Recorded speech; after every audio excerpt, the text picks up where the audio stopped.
هل أتى على الإنسان حين من الدهر لم يكن شيئا مذكورا إنا خلقنا الإنسان من نطفة أمشاج نبتليه فجعلناه سميعا بصيرا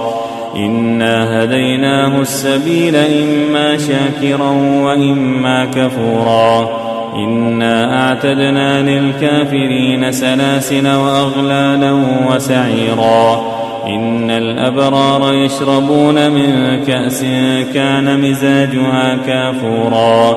عينا يشرب بها عباد الله يفجرونها تفجيرا يوفون بالنذر ويخافون يوما كان شره مستطيرا ويطعمون الطعام على حبه مسكينا ويتيما وأسيرا إنما نطعمكم لوجه الله لا نريد منكم جزاء ولا شكورا إنا نخاف من ربنا يوما عبوسا قمطريرا فوقاهم الله شر ذلك اليوم ولقاهم نضرة وسرورا وجزاهم بما صبروا جنة وحريرا متكئين فيها على الأرائك لا يرون فيها شمسا ولا زمهريرا ودانية عليهم ظلالها وذللت قطوفها تذليلا ويطاف عليهم بآنية من فضة وأكواب كانت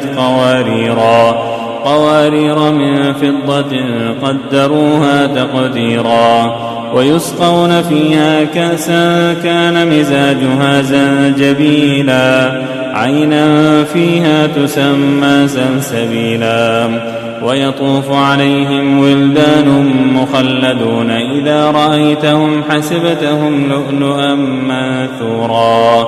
وإذا رأيت ثم رأيت نعيما وملكا كبيرا عاليهم ثياب سندس خضر واستبرق وحلوا أساور من فضة وسقاهم ربهم شرابا طهورا إن هذا كان لكم جزاء وكان سعيكم مشكورا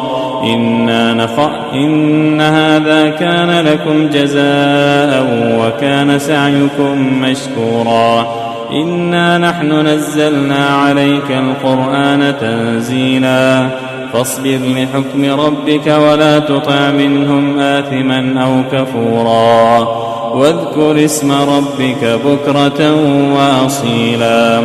ومن الليل فاسجد له وسبحه ليلا طويلا إن هؤلاء يحبون العاجلة ويذرون وراءهم يوما ثقيلا نحن خلقناهم وشددنا أسرهم وإذا شئنا بدلنا أمثالهم تبديلا إن هذه تذكرة فمن شاء اتخذ إلى ربه سبيلا وما تشاءون إلا أن يشاء الله إن الله كان عليما حكيما يدخل من يشاء في رحمته والظالمين أعد لهم عذابا أليما